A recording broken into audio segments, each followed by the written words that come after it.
సంవత్సరాది ఉగాదిలో కొత్త కుండల పచ్చడి తాగగానే ఆ ఎమ్మెల్యే మనసు మారిందట. కొత్తగా అభివృద్ధి జపం చేస్తూ అధికార పార్టీకేమో తీపి, అదే తానున్న పార్టీకేమో చేదును పంచుతున్నారట. మరి ఈ కొత్త ఏడాది ఆలపిస్తున్న పంచాంగం వెనుక దాగిన కొత్త రాగమేంటి? దుబ్బాక ఎమ్మెల్యేకి వచ్చిన ఈ కొత్త ఆలోచన ఎలాంటిది? తరచి చూద్దాం.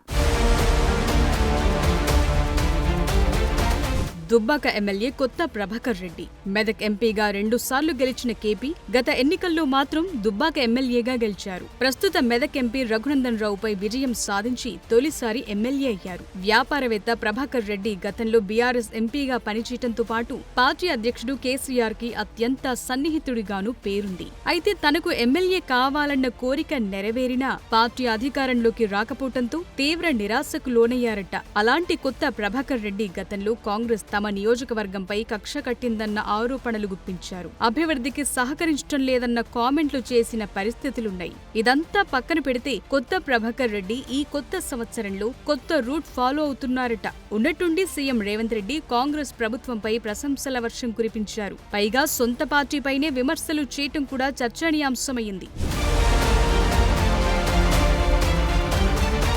స్కిల్ యూనివర్సిటీ సంబంధించిన కట్టాలని చెప్పి ఒక ప్రతిపాదన, మరి దీన్ని మాకు మాట ఇచ్చి శాంక్షన్ చేసినందుకు మా దుబ్బాక నియోజకవర్గం తరఫున గౌరవ ముఖ్యమంత్రి రేవంత్ రెడ్డి గారు కూడా ధన్యవాదాలు తెలుపుతున్నాం. మేము వాళ్ళ పని చేసిన వాళ్ళని గుర్తుపెట్టుకుంటాం. దుబ్బాక నియోజకవర్గం అంటే ఎవరు ప్రాంతానికి అభివృద్ధి చేసినా, ఏ పార్టీ అయినా ఎవరైనా గుర్తుపెట్టుకొని కూడా చేస్తాం. ఇంకా కూడా దుబ్బాక రింగ్ రోడ్ రావాలి.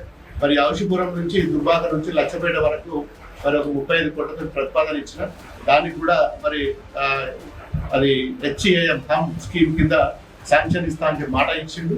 మరి ఇవి కాకుండా ఇంకో 200 కోట్లకు మరి నియోజకవర్గంలో అన్ని మండలాలకు సంబంధించిన పంచాయతీ రోడ్లు, ఆర్ఎండ్బి రోడ్లకు సంబంధించిన మరి నేను గతంలో 2 నెలల క్రితమే అవి కూడా ఇస్తే అవి కూడా హమ్ స్కీమ్లా పెట్టి అవి కూడా శాంక్షన్ ఇస్తా అని మాట ఇచ్చిండు.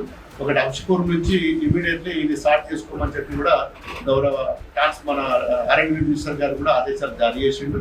అంశపూర్ నుంచి దుబ్బాకకు డబుల్ రోడ్, ఇప్పుడు ఉన్నది డబుల్ రోడ్ చేసి మధ్యలో సెంట్రల్ లైటింగ్ లచ్చపేట వరకు కూడా కట్టకింకెళ్ళి కూడా మరి ఇది కూడా ప్రతిపాదన చేయడం జరిగింది. దుబ్బాక నియోజకవర్గం 3 ముక్కలుగా మారిందని, ప్రభుత్వాలు మారినా దుబ్బాక రూపురేఖలు మారలేదని అన్నారు ఎమ్మెల్యే ప్రభాకర్ రెడ్డి. తమ బీఆర్ఎస్ హయాంలోనూ దుబ్బాకకు సరైన నిధులు రాలేదని ఎమ్మెల్యే అనటంతో ఒక్కసారిగా రాజకీయ వర్గాల్లో చర్చ మొదలైంది. అసెంబ్లీ సమావేశాలు అయిపోగానే సీఎం రేవంత్ రెడ్డిని కలిశారు ఎమ్మెల్యే కొత్త ప్రభాకర్ రెడ్డి. నియోజకవర్గ అభివృద్ధికి నిధులు కేటాయించాలని కోరారు. కొత్త కోరిన వెంటనే నిధులు కేటాయించారు సీఎం రేవంత్. దీంతో ఎమ్మెల్యే ముఖ్యమంత్రి తన కృతజ్ఞతలు తెలిపారు. ఆ వెంటనే బీఆర్ఎస్ పై కొత్త ప్రభాకర్ రెడ్డి చేసిన కామెంట్లు ఇప్పుడు రచ్చ లేపుతున్నాయట. దుబ్బాక నియోజకవర్గానికి పార్టీలకు అతీతంగా పనిచేయాలని, రాజకీయ కక్షలకు తావులేదనటంతో నియోజకవర్గంలో చర్చ మొదలైందట. తెలంగాణలో కాంగ్రెస్ అధికారంలోకొచ్చిన కొన్నాళ్లకే ఉమ్మడి మెదక్ జిల్లాకు చెందిన 4 ఎమ్మెల్యేలు సీఎం రేవంత్ ని కలిశారు. గతేడాది జనవరిలోనే దుబ్బాక, నర్సాపూర్, జహీరాబాద్, పటాన్చెరు ఎమ్మెల్యేలైన ప్రభాకర్ రెడ్డి, సునీత లక్ష్మారెడ్డి, మాణిక్ రావు, మహిపాల్ రెడ్డి సీఎంతో భేటీ అయ్యారు. తమ నియోజకవర్గ సమస్యలపై తాము ముఖ్యమంత్రితో చర్చించామని చెప్పినా ఈ భేటీ రాజకీయ ప్రకంపనలు రేపింది. కేసీఆర్ సొంత జిల్లా ఎమ్మెల్యేలు ఇలా సీఎంని కలవటంపై ఊహాగానాలు వినిపించాయి. తరువాత కొన్ని నెలలకు పటాన్చెరు ఎమ్మెల్యే మహిపాల్ రెడ్డి కాంగ్రెస్ పార్టీలో చేరారు. నిజానికి కొత్త ప్రభాకర్ రెడ్డికి వివాదరహితుడన్న పేరుంది. వ్యాపారవేత్తగా ఉన్న అన్ని పార్టీల నేతలతో ఆయనకు సత్సంబంధాలున్నాయి. అలాంటి ప్రభాకర్ రెడ్డి ఇప్పుడు ఒక్కసారిగా తానున్న పార్టీపై విమర్శలు చేయటం, అధికార పార్టీపై ప్రశంసలు కురిపించడంతో ఇటు బీఆర్ఎస్ అటు కాంగ్రెస్ లోనూ జోరుగా చర్చ సాగుతోందట. పార్టీకి ఎంతో విధేయుడిగా ఉన్న ప్రభాకర్ రెడ్డి తన వ్యాఖ్యలపై ఎలాంటి వివరణ ఇస్తారో చూడాలంటున్నారు. సీఎంని పొగడ్డం వెనుక ఎలాంటి ఉద్దేశముందో చూడాలంటున్నారట. మరి రాబోయే రోజుల్లో కొత్త మనసు మారే అవకాశముందా అన్న గుసగుసలు మొదలయ్యాయట.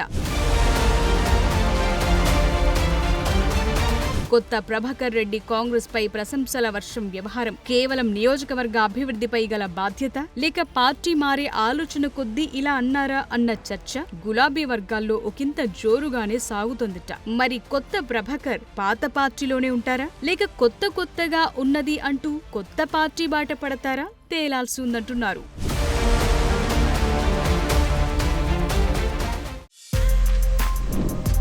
For more videos like this, subscribe Big TV channel.